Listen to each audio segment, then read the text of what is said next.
Hi, everybody. Welcome to this episode of Be the Wolf.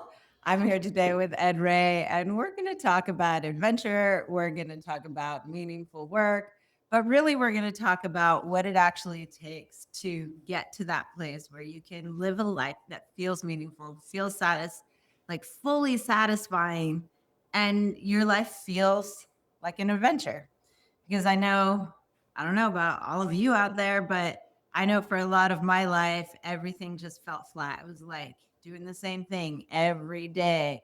And honestly, it just wasn't how I imagined my life to be. When I was little, I imagined my life to be big and full and really magical and full of really cool stuff. What did you imagine your life to be like, Ed? Oh, I thought I was either going to be an astronaut or a dancer. Neither of those things. I just knew that my life was going to be fun and really cool. And for a long time, it wasn't. Oh, so for a long time it wasn't. I know for me, my life was not necessarily what I would consider fun. It was fun if I had a few drinks and I could let my guard down and be a little bit more myself. But for you, when you say your life wasn't really that fun, tell me about it.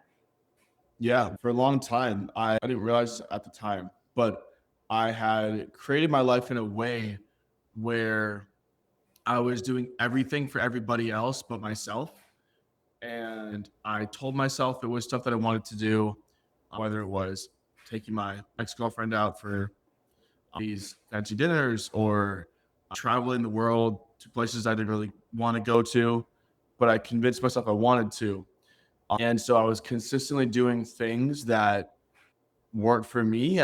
Couldn't even tell you what I truly wanted. And if I told you what I thought I wanted, it just felt hollow. Okay. So at the time, though, you probably weren't aware of that. Like No, yeah, looking no, back, you can see that. What did it feel like at the time? Like you're taking your girlfriend out to fancy dinners, you're traveling to Dubai, you're making a ton of money, you're doing yeah. like all the things that are supposed to make you happy. But what did it actually feel like for you? It was interesting because it felt like it was what I was supposed to do. That there was no feeling behind it. But if you were to ask me like why I was doing those things, my answer would have been something along the lines of, oh, because it's what I'm supposed to do.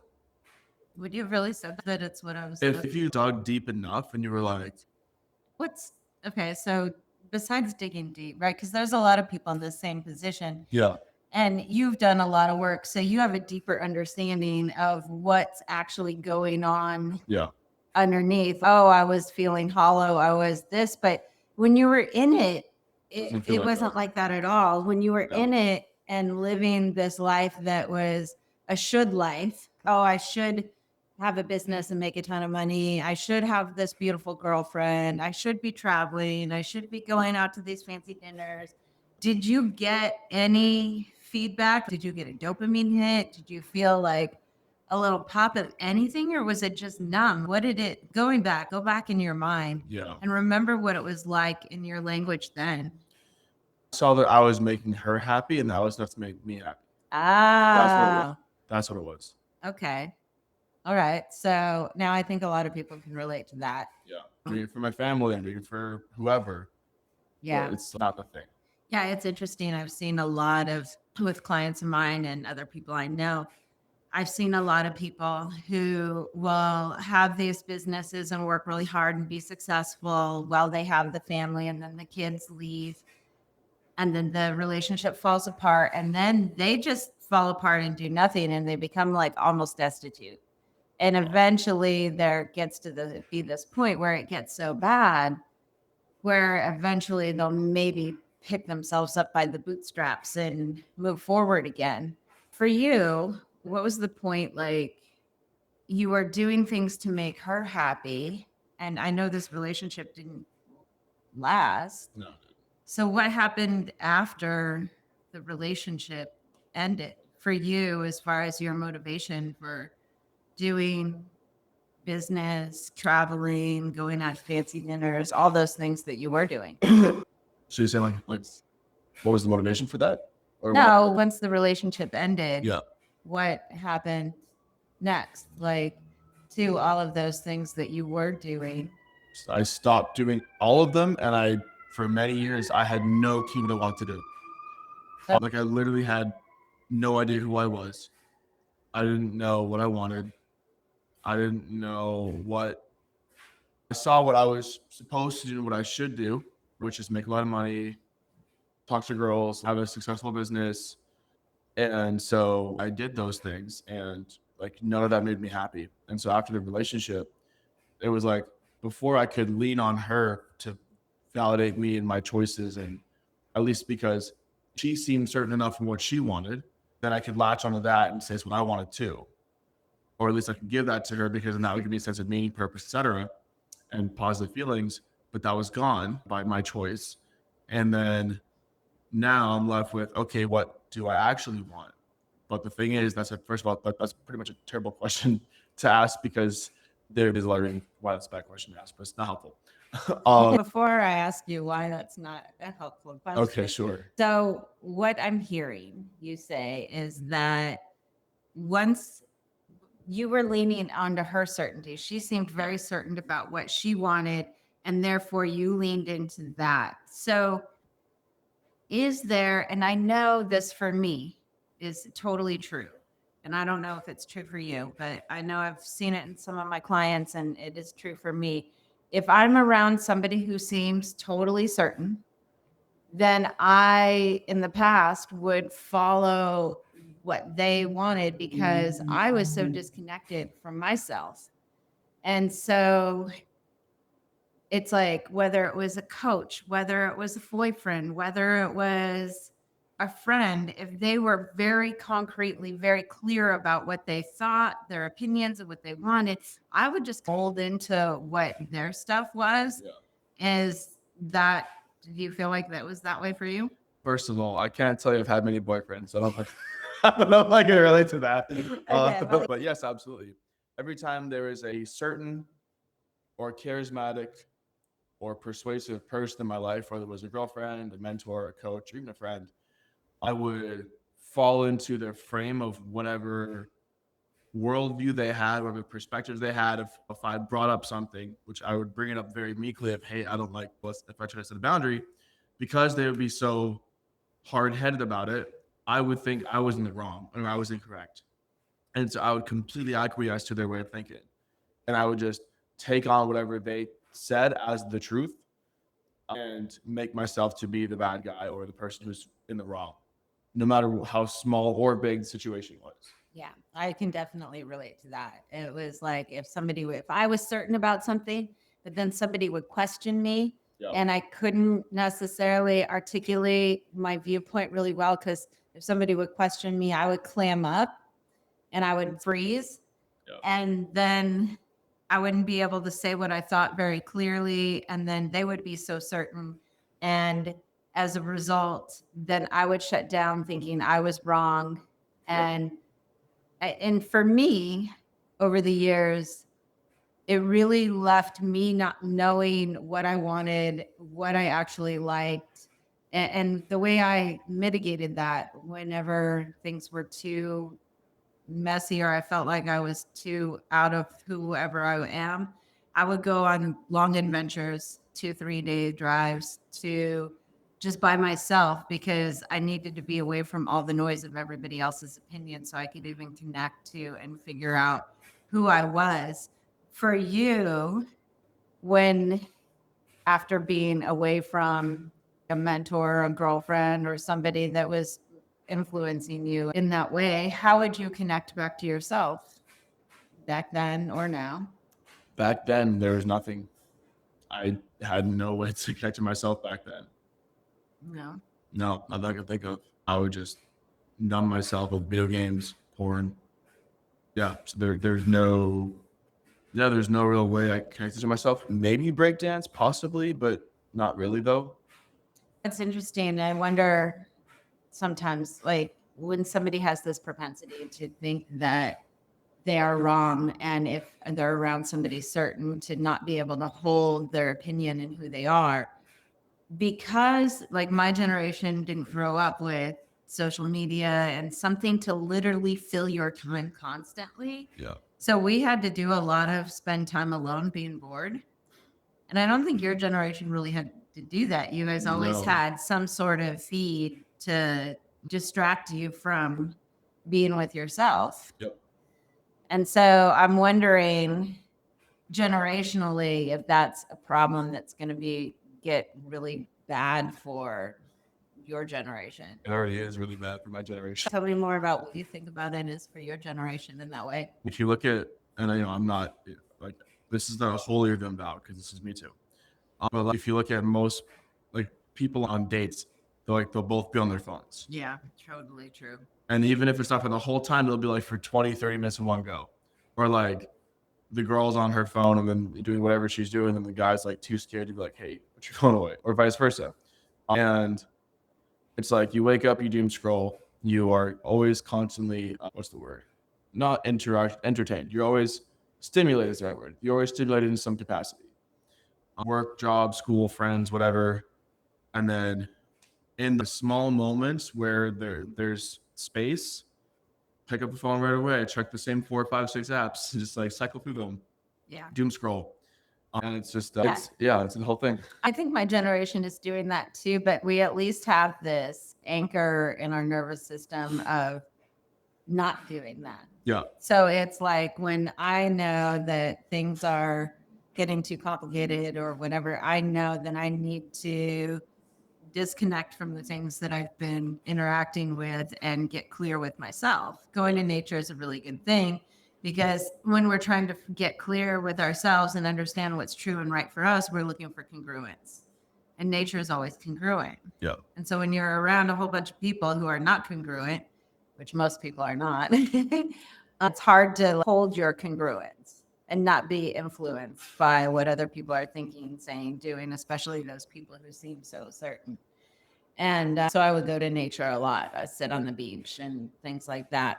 As you've gotten to know who you are, as you've gotten to know who you are a little bit, what have you discovered? What have you discovered in the sense of starting to uncover who Ed actually is instead of this person that's just a mirror of the most certain person around them?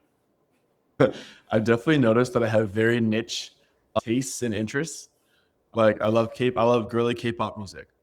I'm also really I'm starting to get into martial arts, which I never thought I'd be into. I have this like crazy, twisted, but also hilarious sense of humor, which I before didn't really have as much. Before it was a lot more either dark or inappropriate, but not like goofy or silly necessarily as much. I'm also finding that I actually really want to do meaningful work. Like I used to, like my whole brand for the longest time was about lifestyle. And that's where I was with my life. It was like, I had the money and the lifestyle, but I didn't have the meaning or like the drive or purpose or just like connection to who I am and what I actually want to create and bring forth in the world. And so I think that's actually a huge layer that I'm now in the middle of uncovering. And I'm like starting to understand more and more. Like I've always seen it in others and helped them with it. But now it's like, I'm finally understanding it in myself. This is a really cool thing to talk about because before, when it came to motivation, when it came to actually getting work done and progressing your business forward, what was that like for you? Like pulling teeth. Like pulling teeth. So you would actually work when what? Like half an hour to an hour a day. Okay. And I would only work like when I had to. Either there was a client call or it's like, oh man, like I should put out some posts, I should DM some people. I still get those sometimes, but it's not, there's a bigger purpose around it now. And so it feels smaller. Before we go there, let's kind of stay here. So sure. What I'm hearing is it felt like obligation. Totally. And should. Yeah, shoulds. You know, everybody, there's the saying that's, oh, the shoulds are like shit. You're just like, don't should on yourself. Yeah. But what would actually drive? So if a client called, somebody was expecting you to show up, you would show up or you would get it done. Yes, if there's external accountability, I would do it. External accountability. I remember that. I completed many things based on external accountability. And if you're running out of money, what would you do? Only when I was like at the absolute red line of like, holy shit, I can't pay rent next month or whatever it is. Or whatever that there's a spread oh, my bank account has less than this dollar amount. Does it have to Right. be zero? Whatever that threshold is. And then I would like, all of a sudden I get my shit together and I would sprint and hurry and make a lot of money in a very short period of time. And then I would be like, okay, cool, I'm good. And then coast and not try and then not go for it. And I would just keep having this like cycle of like start, stop, start, stop, start, stop. Usually called binge restrict. Yeah, I think a lot of people can relate to that for sure. Yeah. It's that like, oh, I do enough and now I'm safe. Yeah. And then you just coast. And then when it gets bad that you feel like super crazy unsafe again, then you take action. So it's, and what that does in business is it creates plateaus. It creates yo-yos. And so it's like you'll plateau and then you'll crash and then you'll hit a threshold at the bottom and then you'll go back up. But it's like you'll never get past this point because all of that kind of motivation is driven by fear, right? Fear if they're not going to like me or they're going to be mad if I don't show up for this client call or finish this project. Fear of what's going to happen if I'm not going to be able to pay rent. And so it's a very inconsistent motivation. And so you've been able to move into a different place. So what's the difference in your emotional state then versus now? Back then I was completely numb and every single day I would just be in chronic anxiety over nothing. Every little message from a client that had even like a hint or a whiff of doubt or dissatisfaction or something to respond. And generally I was just like looking back at it now, I was just trying to survive, but I wasn't trying to grow. Like even in the way that I like priced my services and like whatever I was selling for my business, it was always enough to cover the bills, but never more. One thing I'm really good at is making money. What they're even better at is spending money, as we talked about before. So like, even though I was making a lot, I was also spending a lot. But so I never considered that I could actually make more than spending. That's as weird as that sounds. It never truly hit me until like maybe 6 months or a year ago. Yeah, about 6 months ago. But now it's like I'm actually, oh, and back then I was also consistently mopey and depressed and just didn't want to engage with the world at all. I was like lay in bed all day. I'd be super anxious, have like 8 to 12 hours a day of like irrational health anxieties and like trying to sleep my life away. Basically, I just like lay in bed all day. Now I'm a lot more consistently taking action, feel just so much better. Like I feel, how do I put this? It's not like an emotion per se, but it's like I feel like I can just be me. And from that, I'm actually creating a lot more new things. I'm creating a more successful business. It's built a lot of momentum right now. I'm being truthful with people. I'm not like finding the perfect like, marketing business. I'm like the fucking best at that in copywriting, or at least one of the best. And I've always like, crafted my words so precisely and specifically that it gets the message across, but it just becomes untrue. And so I'm saying what they want to hear, not what I want to say or what's true for me. And so now that shifting is changing. So going back, like that's that same thing from the beginning, Yeah. where it's like, oh, you are certain about what you want here. So I'm just going to craft myself into what you want. Yep. And are you doing the same thing when you're like, when you were crafting like a message to somebody and being like, oh, what did they want to hear rather than what do I want to say? Completely, yeah. Yeah. And so how are you knowing what you want to say now? Because I know, like for me, when I was in that space, when everything, and just to be fair, like it was a manipulation for me. It was always a manipulation. It was a way for me to stay safe. It was a way for me to make sure that people liked me. And it wasn't out of this malintent of, like, oh, I want to harm and hurt other people. It was just that I had so much internal fear that I was just in survival mode, trying to make sure that I gave you what you wanted so that there would be no backlash. And those of you who have been paying attention to my stuff for a long time, you know, I have a pretty crazy traumatic childhood and a mom that was super volatile. And so it makes sense. Like everything I would do as a kid would be to make sure that she was happy with me. For you, where did that crafting start, do you think? I think it started in childhood, and I think it's always been there. I was always praised for being the trooper, being a good boy, being considerate of other people, which is just code words for completely neglecting myself and putting myself aside. So I think it just over the time and the years, I built up enough of the mask that I started to convince myself that's who I was. And that's as good as I was at convincing and persuading and manipulating others, I was 10 to 100 times as good as that at manipulating, persuading myself. Me too. I just didn't even know. I thought that's who I was, this like super nice, like super happy person and that. And then I started to realize like what was underneath and I was like, oh shit. And to learn to love and accept all that stuff that was underneath that was not, or I perceived was not acceptable. Yeah. But you talked about you're starting to feel like you have meaning in your life. And Yeah. when I lived from a mask, it's like I was mostly a mask, and then I had these little side things that were super meaningful to me. So Yeah. I had my photography business, my art business, but I could never make them happen because taking care of what I thought everybody else needed and what needed me to be always took precedence. So my businesses always were shoved under the rug. So I felt really good that I had this thread of meaning, even though I wasn't doing it. I would do some art shows, I would do some stuff, but I wasn't really going for it and making it mine because I was too fucking scared it would get taken away. That was my story. But for you, as you're just now starting to like tap into what feels meaningful to you because you're tapping into and understanding who you actually are and what you actually like, what are you finding to be most meaningful in your life these days? I'll start the answer with a story.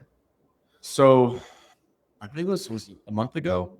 A month ago, I helped co-facilitate a fire walking event. And something within me just lit up like I hadn't experienced in a long time. It was a group of about 10 people, I think, in our audience. People who we walked through exercises, did breath work with, and a bunch of other awesome stuff with.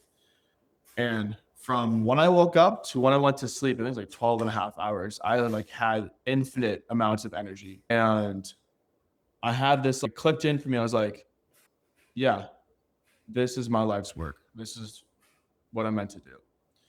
And I hosted my first in-person event in Vancouver. I think it was a few weeks ago, a couple weeks ago, whatever it was. And again, I was like, this is my life's work. This is it. How did it feel different to you than running those events, doing those events, than the other things you had been doing? I know you've been a copyright coach and you've coached a lot of people on a lot of things, and running events involves a lot of coaching. And but how is it different? How are these things different than the other things? So I'll give you the logical reason and then the emotional reason. Perfect. I love it. The logical reason is because for me, okay, I've helped so many people make a lot of money. That's been my thing for a long time. And great, cool. And that's what copywriting coaching is for a lot of people, or marketing coaching, business coaching, etc. But whenever I notice a pattern, like whenever I had a client who they were like, yeah, I took a day off finally. I'm like, yes, that's exactly it. That's the thing that I get excited about is like the personal wins, the things that helps them actually live the life that they want, not just from a superficial level, but a deep meaning level. It's like one of my clients a long time ago, this was part business, part personal life, whatever coaching. She had a program that she was selling and it wasn't selling very well. And she actually found out she didn't love it. There's a lot of things that she hated about it. And so we found out all the things that is important to her. So one of her core values is family. So she found ways to incorporate her kids into her business. And all of a sudden, she's having way more fun. It's way more fulfilling. And the program was more expensive and it sold way more. Yeah. And so for me, that's the big win. That's the logical reason is these types of facilitating events, it's about the personal transformation, not just adding extra zeros to the bank account. Because I have been there and I have seen how fucking much it doesn't matter. Right. Within reason, right? Yeah. And people who have no money always say, it give me the opportunity to find out how meaningless it is to have a bunch of money. Yeah. But it definitely, when you're in full blown, you can't take care of your basic needs. Money is everything. Sure, And that's absolutely. Yeah. the thing. But the moment you can at least put a roof over your head, even if it's a shitty little apartment or whatever, then it becomes more money isn't going to actually make you feel better. No. And a lot of people have to discover that on their own. They have to make a ton of money and then realize that they still feel empty. What's the emotional reason? The emotional reason is in the past, I would tell myself, oh yeah, this is what I'm meant to do. I'm good at copywriting, I'm good at marketing. I am, people like this stuff. They find my stuff helpful. They find my knowledge and feedback useful. And it makes the money and they give me praise for it. It's valuable. Yeah. You're valuable. People Logical. find it useful. Yeah. Yeah.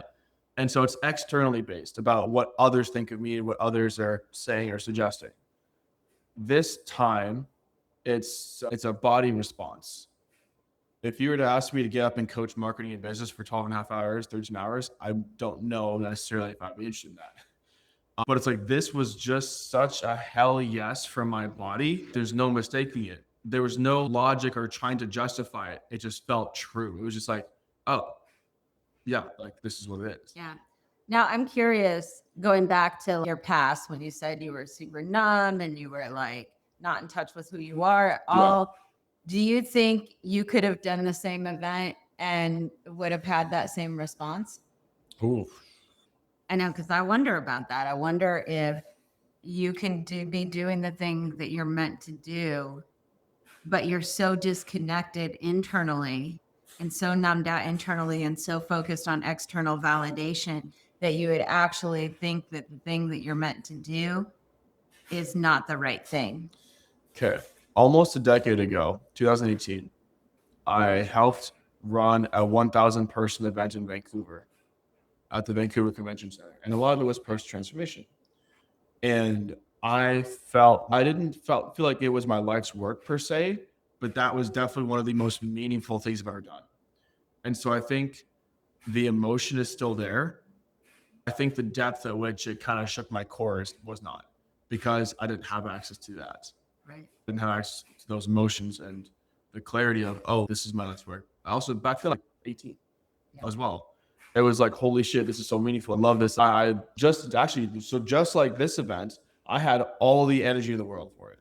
So I think even if you are numbed out or don't know what you want to do necessarily, or don't know yourself very well, I think when you come across that thing, I think it does have the impact. But I wish I had taken more time to unpack that, because I would have. Yeah. It's interesting too, because I know for me, like with my photography and my art and all of that, like it was there. It was hit me over the head. I knew it to the core of my being. But because of all the other stuff, I couldn't actually step into it. I was too worried about what people would think. I was too scared to talk to people. I was too scared to be seen. I was too scared to like really put myself out there. So many ways that I got in the way of it. So I was like, I was clear on what my path was, and it changed over time, as sometimes our paths change. It's like sometimes we're with the perfect person for us for a season, and they're not necessarily our perfect person for us, like for our entire life. And that's the same with, I think, business and jobs and careers, often for a lot of people, especially people who have come to the planet to evolve and grow and potentially be here to transform and change the world. So as you now have access to this deeper meaning, what does that give you access to in yourself? It gives me access to create things in a new way. There's so many ways that I'm doing my events, programs, and opportunities that I've come across just because of this new way of showing up that I don't think I would have gotten if I was operating the same old way. That's one thing. Another thing is I just have a lot more energy in my life as a whole. Like, Yeah. I feel like I'm showing up more of myself. I have more energy to just participate in life. It's even as simple as going to the gym 5 days a week. Whereas in the past, you have to fucking drag my ass and I'd just half-ass it. No, like seriously, it was like that. And but now it's like it feels effortless because I have so much energy for it. Okay. Well, is it effortless? Is that a bit of an exaggeration? It feels natural. How about that? Better. That's the better word. Better. I was feeling like effortless might have been a little A little, crafted. A little crafted. a little bit. A little The bit. marketing.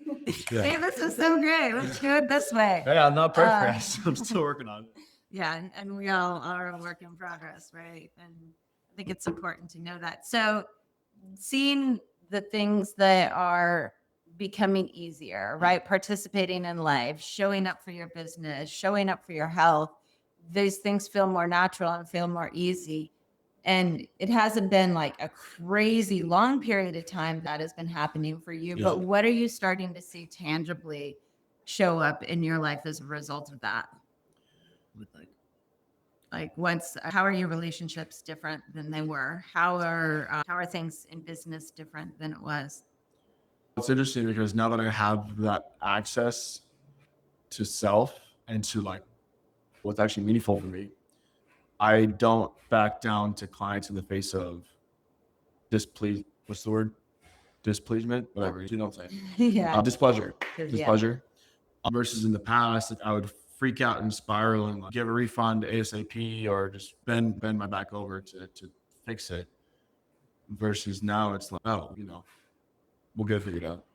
Yeah. And we'll have a conversation about it, but it's not like I freak out about it. You're not automatically going to I'm in the wrong. I'm in the wrong and they're in the right. Yeah. Because when clients think that they're right, they're usually not. Almost never. And that's why they're paying you, right? But I didn't hold fast that in the past. I'm just having like, it's so interesting because as I'm showing up with more energy and life and vibrancy in my life, it's like attracting more and more people as a byproduct to my work naturally. Like whenever I talk about my in-person events, people are like, oh my God, I need to be there. Oh, tell us about what are your in-person events about? Okay, so they're about helping you find adventure. And so it's not just about going hiking or going rock climbing or camping. It's not about that at all.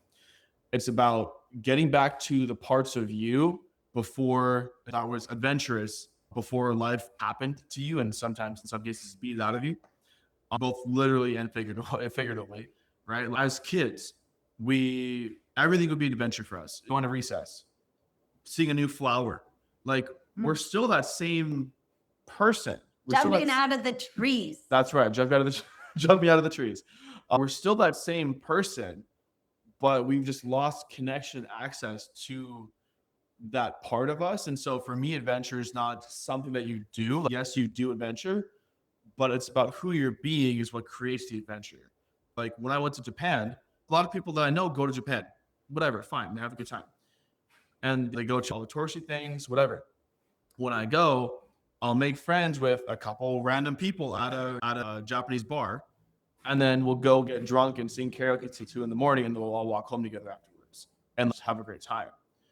A lot of other people also go to Japanese bars when they're in Japan, but none of that stuff happens to them because they're not being of adventure. They're trying to follow their strict, rigid schedule. They're like not open to talking to new people. They're not open to asking questions, not open to learning. And so it's not like, these are things that you're doing, but when you can unlock that version of yourself that you're being, then you do those things naturally, right? I think naturally is a very good word for me, actually. Yeah. So that's what my event's about, is about helping you rediscover that part of you that creates adventure easily, automatically, and effortlessly. And the thing about adventure is that I think the key to adventure is that you have to be open, right? And we've all had these things happen to us. So we be more and more of who we should be. And we're afraid to stray from those rules. Yeah.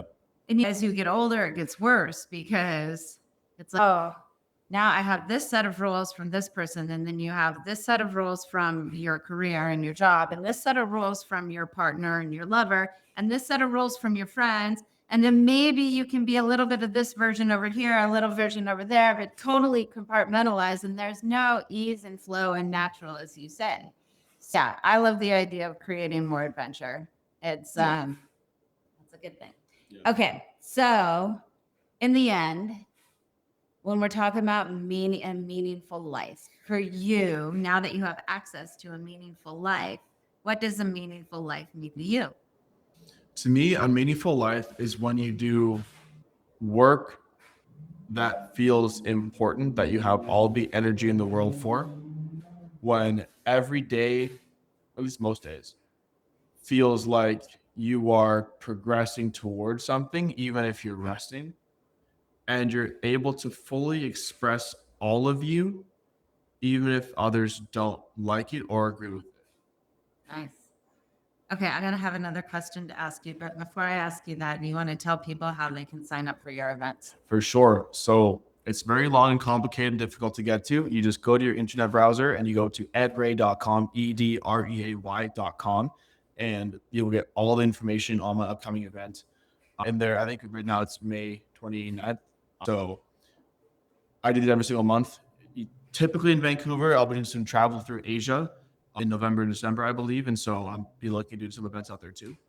If right now they're all in Vancouver, go to edreay.com and you will see the details on what the event's about and how to sign up. Okay, so Ed, what does being the wolf mean to you? From all the times that we've talked about it, you mean, or just as Like, someone who wouldn't necessarily know? as you know about the metaphor, you know the story, you know Yeah. the thing, and you know me and my work and like all of the things, but Yeah. you know what it means to me. But for you, what does being the wolf mean? Being the wolf to me means being all of you, because even the parts that you think are harmful or not beneficial to others are actually the exact thing that they need more than anything else. How do you know? I used to really be ashamed of the fact that I'm loud and boisterous and expressive. I come up with crazy ideas and that I'm also very direct at times with the shit that I see. And I used to hide that. But that's the thing that people tell me that they love most about me. Yeah, but what do you that they love it the most? Going back to what other people are seeing. Yeah. But as you've come to accept those parts of you, Yeah. what's happening? What are you able to do in your life because you actually allow yourself to see and be those parts? Oh, I actually go for what I fucking want, Oh, regardless of if it's going to be good or bad for somebody else. I'm just not trying to hurt people, but like, right. because I'm not trying to craft or persuade or manipulate, I just go directly for the thing that I want. Yeah. If it's a cute girl, I'll just be like, I think you're very beautiful and I hope it's not too far, but I'd love to take you out sometime. Very forward with the intent. Yeah.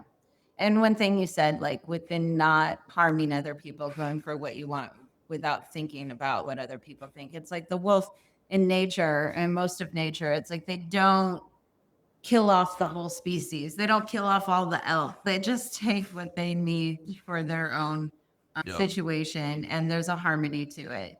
And I think when you reclaim those parts of you that have been disowned and forgotten and forbidden, and you own them again, Yeah. accept them, love them, be them, then there is no need to operate in an out of congruent way where it does excessive harm. It tends to naturally fall in harmony, I think, or I've found. Yeah. All right, everybody. edreay.com. Ed Reay, the person. Yeah. And remember, when you operate from all of you, the essence of you, the wholeness of you, when you fucking be the wolf, humanity evolves. I'll see y'all next time on Be the Wolf. Bye.